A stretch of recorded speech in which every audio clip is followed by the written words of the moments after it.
ഉത്തരകാശിയിൽ നിന്നും രക്ഷപ്പെടുത്തിയ മലയാളികൾ ഇപ്പോൾ അവർ നമ്മോടൊപ്പം ചേരുന്നുണ്ട്. തത്സമയം ശ്രീ MB ഗോപാലകൃഷ്ണനെ പ്രതീക്ഷിക്കുന്നുണ്ട്. അവരൊക്കെ തന്നെ കഴിഞ്ഞ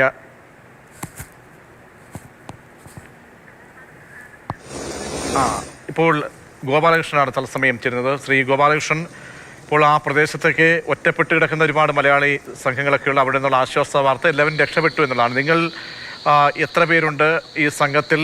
എവിടെയാണ് ഇപ്പോൾ, ഏത് പ്രദേശത്താണ് ഇപ്പോൾ ഉത്തരകാശിക്ക് അടുത്ത് എവിടെയാണുള്ളത് ഇപ്പോൾ? ഞങ്ങൾ മൊത്തം 22 മലയാളികളാണുള്ളത്. 12 പേര് നാട്ടിലുള്ളവരും 10 പേര് നാട്ടിലുള്ളവരും 12 പേര് ബോംബെ ബേസ്ഡ് മലയാളികളാണുള്ളത്. ഞങ്ങൾ ചൊവ്വാഴ്ച രാവിലെ ഇവിടുന്ന് ഗംഗോത്രി യാത്ര പോയിരുന്നു. അപ്പോൾ തിരിച്ച് സന്ദർശനം കഴിഞ്ഞ് തിരിച്ചു വരുമ്പോൾ 5 കിലോമീറ്ററിന് അടുത്ത് വന്നപ്പോഴാണ് ഈ ആക്സിഡന്റിനെ കുറിച്ച്, ഇത് ദുരന്തത്തെ കുറിച്ച് അറിഞ്ഞത്. അത് കഴിഞ്ഞ് 2 ദിവസം ഞങ്ങളിവിടെ കുടുങ്ങി കിടന്നു. 2 ദിവസം 2 ഹോട്ടലിൽ താമസിച്ചു. പിറ്റേ ദിവസം ITBTയുടെ പേഴ്സണൽ, ഡിഫൻസ് പേഴ്സണൽ ഞങ്ങളെ അവിടുന്ന് ഹെലിപ്പാഡിൽ എത്തിച്ചു. അത് ഹെലിപ്പാഡിലേക്ക് വന്നത് നമ്മുടെ ഈ ദുരന്ത ഭൂമിയിൽ കൂടാണ് ഞങ്ങൾ വന്നത്. ആ ദുരന്ത ഭൂമി ഞങ്ങൾ നേരിട്ട് കണ്ടു. വളരെ ഒരു ദയനീയമായ കാഴ്ചയാണ്. ഏതാണ്ട് 300 മീറ്ററോളം റോഡ് തകർന്നിട്ടുണ്ട്. ഒരു 10-15 അടിയോളം ചെളി റോഡ് നിറഞ്ഞിരിക്കുകയാണ്. വീടുകളും വാഹനങ്ങളും എല്ലാം തകർന്ന് പുഴയിൽ കിടക്കുകയാണ്. അവിടുന്ന് ഞങ്ങള് ഈ തകർന്ന റോഡിന്റെ ഒരു 1 കിലോമീറ്റർ അപ്പുറം വരെ ഞങ്ങൾ വണ്ടി കൊണ്ട് വിട്ടു. ബാക്കി ഞങ്ങളൊരു 5 കിലോമീറ്ററോളം നടന്നിട്ടാണ് പിന്നെ ഞങ്ങൾ ഹെലിപ്പാഡിൽ വന്നിട്ട് അവിടുന്നാണ് ഞങ്ങളെ ഹെലികോപ്റ്ററിൽ ഞങ്ങളെ ഈ ഉത്തരകാശിയിലേക്ക് എത്തിച്ചത്. ഉത്തരകാശിയിലുള്ള ഒരു ഹോട്ടലിലാണ് ഞങ്ങൾ താമസിക്കുന്നത്. എത്ര പേര് ഈ സംഘത്തിലുണ്ട്? 22 പേരാണെന്ന് പറഞ്ഞു. എല്ലാവരും പ്രായമായ ആളുകളൊക്കെയാണോ? അതെ, ഒരു എക്സെപ്റ്റ് ഒരു 4 പേരൊഴിച്ച് ബാക്കി എല്ലാവരും തന്നെ സീനിയർ സിറ്റിസൺസ് ആണ്.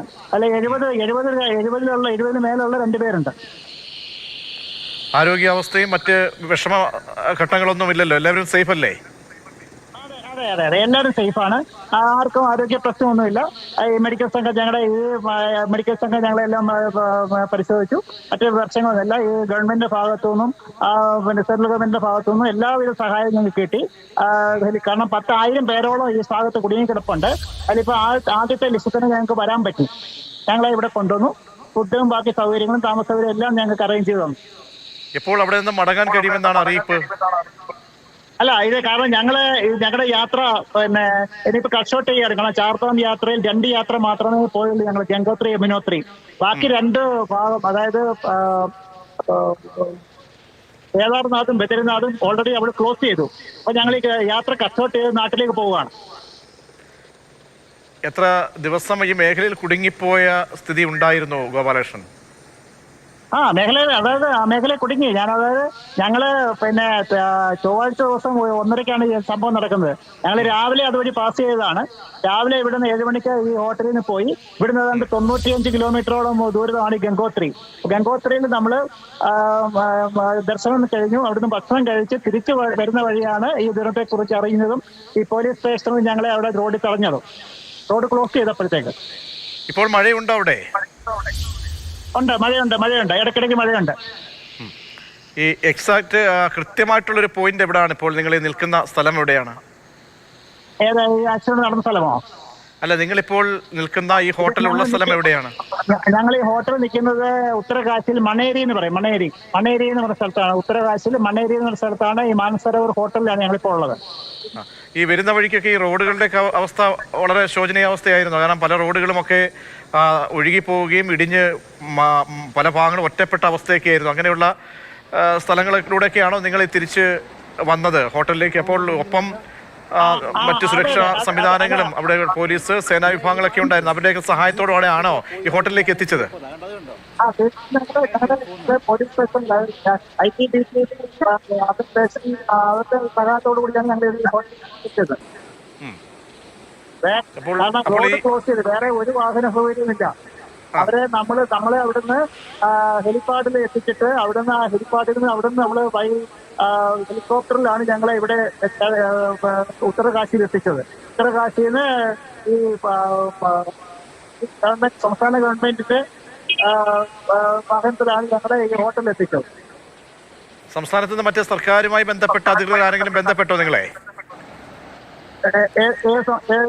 നമ്മുടെ ഈ സംസ്ഥാനത്തിലുള്ള ആൾക്കാരും എല്ലാവരും അല്ല നമ്മുടെ സംസ്ഥാനത്തിലുള്ള ആൾക്കാരും ബന്ധപ്പെട്ടിട്ടില്ല. ഇവിടെ നിന്നും 12 മലയാളികളാണ് നാട്ടിലുള്ളവർ, ബാക്കിയുള്ളവരെല്ലാം മുംബൈയിൽ നിന്നുള്ളവരാണല്ലേ? അല്ല, അങ്ങനെയല്ല. 10 എല്ലാവരും മലയാളികളുടെ 10 മലയാളികൾ ഇപ്പൊ ഇന്ന് നാട്ടിൽ നിന്ന് വന്നവരും ബാക്കി 12 പേര് ബോംബെ സെറ്റിൽഡ് മലയാളികളുമാണ്. ഓ, അങ്ങനെയാണ്. എല്ലാ വർഷവും പോകാറുള്ളതാണ് ഈ തീർത്ഥാടനവുമായി ബന്ധപ്പെട്ടല്ലേ ഈ മേഖലയിലൊക്കെ? കേട്ടില്ല. എല്ലാ വർഷവും നിങ്ങൾ യാത്ര പോകാറുണ്ട് ഇങ്ങനെ സംഘമായി? ഞങ്ങൾ ഈ ടൂർ ഗ്രൂപ്പിനോട് യാത്ര പോകാറുണ്ട്. ഇപ്പോൾ ഈ നിൽക്കുന്ന ഈ ഹോട്ടലിന്റെ പരിസരവും അവിടെയൊക്കെയുള്ള അവസ്ഥ എന്താണ്? മഴ പെയ്യുന്നോ അല്ലെങ്കിൽ മറ്റീ കെടുതിയുമായി ബന്ധപ്പെട്ട്, പ്രളയവുമായി ബന്ധപ്പെട്ട് നാശനഷ്ടങ്ങളൊക്കെ സംഭവിച്ച സ്ഥലമാണോ അവിടെയും? കേൾക്കുന്നില്ല. എന്തോ? ഈ മഴ കെടുതി ഉള്ള പ്രദേശത്താണോ ഇപ്പോൾ നിൽക്കുന്നത്? അതല്ല പൂർണ്ണമായും സേഫ് ആയിട്ടുള്ള ഒരു ഏരിയ ആണോ? ഞങ്ങൾ താമസിക്കുന്ന ഏരിയ സേഫ് ആയിട്ടുള്ള ഏരിയ ആണ്. ഇനി എത്ര മലയാളികൾ മറ്റിടങ്ങളിൽ എങ്ങനെ നിങ്ങൾ ഈ യാത്ര പോകുന്ന ആളുകൾ മറ്റാരെങ്കിലും ഇങ്ങനെ ഒറ്റപ്പെട്ടതായി അറിയുമോ? മറ്റു മലയാളി സംഘങ്ങൾ ആരെങ്കിലും അങ്ങനെ എന്തെങ്കിലും വിവരങ്ങൾ? ഇല്ല. മറ്റു മലയാളി സംഘങ്ങളെ കുറിച്ച് വിവരമൊന്നുമില്ല. അറിയില്ല. നാട്ടിലേക്കൊക്കെ ബന്ധപ്പെട്ട് എല്ലാവരെയും അറിയിച്ചോ സേഫ് ആണെന്നുള്ള കാര്യം?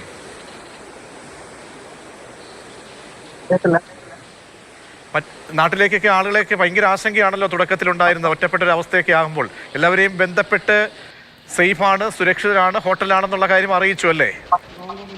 അറിയിച്ചത് 2 ദിവസം അടുത്ത ദിവസമാണ്. അന്ന് നമുക്ക് കമ്മ്യൂണിക്കേഷൻ ഒന്നും ഇല്ലായിരുന്നു. അടുത്ത ദിവസം ICBTയുടെ അവരുടെ ബേസ് ക്യാമ്പിൽ നിന്ന് ത്രൂ സാറ്റലൈറ്റ് ഫോണ് സംസാരിച്ച് അങ്ങനെയാണ് നമ്മളെല്ലാവരും കോൺടാക്ട് ചെയ്തത്. ഈ ദുരന്തം നടന്ന സ്ഥലത്തേക്ക് എത്ര ദൂരം അവിടെ നിന്നും കാണും ഏകദേശം? ഞങ്ങൾ താമസിക്കുന്നിടത്തുനിന്നോ? അതെ, ഞങ്ങൾ താമസിക്കുന്നിടത്തുനിന്ന് ഏതാണ്ട് ഒരു 65 കിലോമീറ്റർ കാണും. ഇപ്പോൾ എല്ലാ മലയാളികളും സേഫ് ആണ്, മറ്റ് പ്രശ്നങ്ങളൊന്നുമില്ല.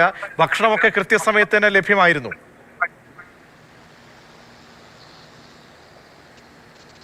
ശ്രീ ഗോപാലകൃഷ്ണൻ, കേൾക്കുന്നില്ല?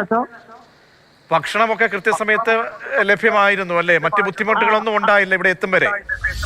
ഇല്ല, ഒന്നും ഉണ്ടായില്ല. ഭക്ഷണം എല്ലാം കൃത്യസമയത്ത് തന്നെ കിട്ടി. എന്ത് വാഹനത്തിലാണ് ഇവിടേക്ക് വന്നത്, ഈ ഹോട്ടലിലേക്ക് വന്നത്? അതെ. സംസ്ഥാന സർക്കാർ ഏർപ്പെടുത്തിയ വാഹനത്തിലാണ് നമ്മൾ ഹോട്ടലിലേക്ക് വന്നത്. ഒപ്പം അവിടെയുള്ള ആളുകളൊക്കെ ഉണ്ടായിരുന്നോ? ഒരുപാട് പേരുണ്ടായിരുന്നോ? മഴയുണ്ടായിരുന്നു.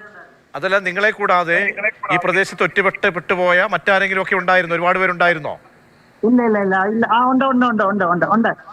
ഗുജറാത്തിലുള്ളവര്, മഹാരാഷ്ട്രക്കാര്, പിന്നെ മറ്റു സംസ്ഥാനങ്ങളിലുള്ള ഏതാണ്ട് ഞങ്ങളുടെ കൂടെ തന്നെ 500 പേരോളം ഉണ്ടായിരുന്നു.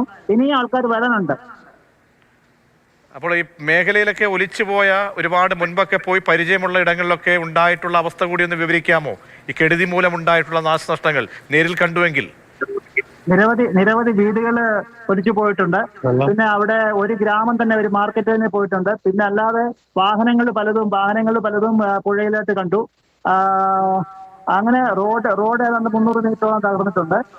അങ്ങനെ നാശനഷ്ടങ്ങൾ നല്ലതുപോലെ ഉണ്ട്. കാരണം ഒരു ഗ്രാമം മൊത്തം ഒറ്റപ്പെട്ടിരിക്കുകയാണ്. കാരണം നമ്മൾ മുൻപൊക്കെ പോയി പരിചയമുള്ള ഇടങ്ങൾ ഇത്രമാത്രം തുടച്ചു നീക്കപ്പെടുന്ന ഒരു അവസ്ഥ വരുമ്പോൾ അടുത്ത തവണ ഈ പ്രദേശത്തേക്ക് പോകാൻ പോലും കഴിയാത്ത വണ്ണം ആ ഭൂപ്രകൃതി മുഴുവൻ മാറുകയാണല്ലേ ശ്രീ ഗോപാലകൃഷ്ണൻ? അതെ. ആൾക്കാർക്ക് ഒരു ഭീതി ഉണ്ടാവും. കാരണം ഇങ്ങനെ അടിക്കടി ദുരന്തങ്ങൾ ഉണ്ടാകുമ്പോഴത്തേക്ക് വീണ്ടും, പ്രത്യേകിച്ച് ടൂറിസ്റ്റുകൾക്ക് സാധാരണഗതിയിൽ ഇത് ചെയ്യുമ്പോഴത്തേക്ക് നമുക്കൊരു യാത്രയ്ക്ക് ഒരു ബുദ്ധിമുട്ട് വരുമ്പോഴേ നമുക്ക് സ്മൂത്തായിട്ട് പോകുന്നില്ലെന്ന് കാണുമ്പോൾ വീണ്ടും വരാനായിട്ട് ഒരു മടി കാണിക്കും. ഇനിയിപ്പോൾ മടക്കയാത്ര കൃത്യമായി നിശ്ചയിച്ചോ? ഇല്ല, നിശ്ചയിച്ചിട്ടില്ല. ഇപ്പൊ ആൾക്കാർ ഞങ്ങളിപ്പോ ജസ്റ്റ് വന്നേ ഉള്ളൂ. എല്ലാം റെസ്റ്റ് എടുക്കണം. 2-3 ദിവസമായിട്ട് ഞങ്ങൾ പല സ്ഥലത്തായിരുന്നു. പ്രോപ്പറായിട്ട് റെസ്റ്റ് എടുത്തിട്ടില്ല. അപ്പൊ ഉറങ്ങിയിട്ടില്ല. അപ്പൊ ഇപ്പൊ റെസ്റ്റ് എടുത്തതിന് ശേഷം ഞങ്ങൾ ഡിസൈഡ് ചെയ്തു. എത്ര ദിവസം ഈ മഴക്കെടുതി ഇല്ലായിരുന്നെങ്കിൽ എത്ര ദിവസം അവിടെ ചെലവഴിക്കാനാണ് തീരുമാനിച്ചത്? ഇല്ലായിരുന്നെങ്കിൽ ഞങ്ങൾ ചാർധാം യാത്രയിൽ 2 ട്രിപ്പ് ഉണ്ട്, ബദ്രീനാഥ് ആൻഡ് കേദാർനാഥ്. ഈ 2 യാത്രയുടെ പൂർത്തിയാക്കിയതിനു ശേഷമാണ് മടങ്ങാൻ തീരുമാനിച്ചത്. 13-ാം തീയതി ഞങ്ങൾ മടങ്ങാൻ തീരുമാനിച്ചാണ്. 13-ാം തീയതി വരെ പ്രോഗ്രാം ഉണ്ടായിരുന്നു. 13th വരെ. ഈ ധരാലിയൊക്കെ ഈ ഏറ്റവും കൂടുതൽ കെടുതി നേരിട്ട പ്രദേശങ്ങളൊക്കെ അതുവഴിയൊക്കെയാണോ കടന്നു പോയത്? അതെ അതെ അതെ അതെ അതെ അതെ അതെ. അവിടെയൊക്കെ നമുക്ക് ഈ ദൃശ്യങ്ങൾ നിങ്ങളൊക്കെ എടുത്തിരുന്ന ദൃശ്യങ്ങൾ കൂടിയാണ് ഇപ്പോൾ നമ്മൾ പ്രേക്ഷകരെ കാണിച്ചുകൊണ്ടിരിക്കുന്നത് ശ്രീ ഗോപാലകൃഷ്ണൻ. അത് കാണുമ്പോൾ തന്നെ അറിയാം വല്ലാത്തൊരു ഭൂപ്രകൃതി മുഴുവൻ എത്രത്തോളം ഈ പ്രളയം ബാധിച്ചിട്ടുണ്ട് എന്ന് മനസ്സിലാവുകയാണ്. ഇപ്പോഴും ആ വെള്ളക്കെട്ട് മാറിയിട്ടില്ല. ഗംഗയിലെ ഒഴുക്ക് ഇപ്പോഴും നിലച്ചിട്ടില്ല. നമ്മൾ നേരത്തെ നമ്മളൊക്കെ പറഞ്ഞു കേട്ട അത്രയും ഒഴുക്കും ജലത്തിൻ്റെ നിരപ്പുമൊക്കെ അത്രമേൽ ഭയാനകമായി ഇപ്പോഴും ഉണ്ട് അല്ലേ ശ്രീ ഗോപാലകൃഷ്ണൻ? ഉണ്ട് ഉണ്ട് ഉണ്ട് ഭയാനകമുണ്ട്. ഉണ്ട് ഉണ്ട് ഉണ്ട്. അത് ഏത് സമയം കാരണം ഇവിടെ ഈ നമ്മൾ പോകുമ്പോൾ തന്നെ യാത്ര പോകുമ്പോൾ തന്നെ പല സ്ഥലത്തും പാറകൾ വീണുകൊണ്ടിരിക്കുന്നു. നമ്മൾ റോഡിൽ പോലീസ് പേഴ്സണലുണ്ട്, അവർ മാറ്റിക്കൊണ്ടിരിക്കുന്നു. ഇവരുടെ സ്റ്റാഫുകളുണ്ട്. അല്ലാതെ തന്നെ നമ്മുടെ ഡ്രൈവറും നമുക്കകത്ത് ആൾക്കാരുണ്ട്. അവർ റോഡ് ക്ലിയർ ചെയ്ത് പോകേണ്ട രീതിയിൽ പോകേണ്ട സന്ദർഭങ്ങളും ഉണ്ടായിട്ടുണ്ട്. ഞങ്ങളെ ഈ ദുരന്ത ഭൂമിയിൽ കൂടെയാണ് നടന്ന് നമ്മള് ഇപ്പുറത്തേക്ക് വന്നത്. ഈ അടുത്ത വേറെ ഹെലിപ്പാഡിലേക്ക് വന്നത്. അപ്പം ഞങ്ങൾ അതിലൂടെ തന്നെയാണ് നടന്നു വന്നത്. കാരണം അവിടെ മുഴുവൻ ITBTയുടെ പേഴ്സണലും പോലീസും എല്ലാവരും ഉണ്ടായിരുന്നു. അവർ ഞങ്ങൾക്ക് ഹെൽപ്പ് ചെയ്താണ് നമ്മൾ നടന്ന് ഈ ദുരന്ത ഭൂമി ക്രോസ് ചെയ്ത് നമ്മൾ റോഡിലേക്ക് വന്നത്. ഞങ്ങളെല്ലാം നേരിട്ട് കണ്ടതാണ്. അതാണ് ഞാൻ ആ ഫോട്ടോ മുഴുവൻ എടുത്തിരിക്കുന്നത്. അതെ അതെ, അതാണ് ഞങ്ങൾ കാണുന്നത്. കാരണം നിങ്ങൾ നടന്നു വന്ന ദൃശ്യങ്ങളാണ്. നടന്നു പോകുമ്പോഴൊക്കെ നമുക്കറിയാം പാതകൾ എത്രത്തോളം ദുഷ്കരമാണ്. പാതകളൊക്കെ തന്നെ വിണ്ടുകീറിയ ഭാഗങ്ങൾ, അപകടകരമായ കാലാവസ്ഥയിലൂടെയാണ് സഞ്ചരിച്ചത് എന്ന് ദൃശ്യങ്ങളിൽ നിന്ന് മനസ്സിലാകുന്നുണ്ട് ശ്രീ ഗോപാലകൃഷ്ണൻ. ഭയാനകമായ ഒരു സിറ്റുവേഷൻ, ഒരു കാഴ്ചയാണ് നമുക്ക് കാണാൻ പറ്റുന്നത്. ഒരുപാട് രക്ഷാപ്രവർത്തകരുണ്ടായിരുന്നു. അവർക്കൊക്കെ ചെന്നെത്താൻ പോലും കഴിയാത്ത വിധം കാലാവസ്ഥ പ്രക്ഷുബ്ധമായിരുന്നു. പ്രദേശമൊക്കെ ഒറ്റപ്പെട്ട അവസ്ഥയിലായിരുന്നു അല്ലേ? അതെ അതെ അതെ അതെ അതെ അതെ അതെ അതെ. മലയാളി ഒരു സൈനികരൊക്കെ ഉണ്ടായിരുന്നു. അവിടെ ജോലി ഉള്ള ആളുകളുണ്ട്. പിന്നീട് കൂടുതലും ഈ തീർത്ഥാടകരാണോ മലയാളി സംഘങ്ങളായി അവിടേക്ക് എത്താറുള്ളത്?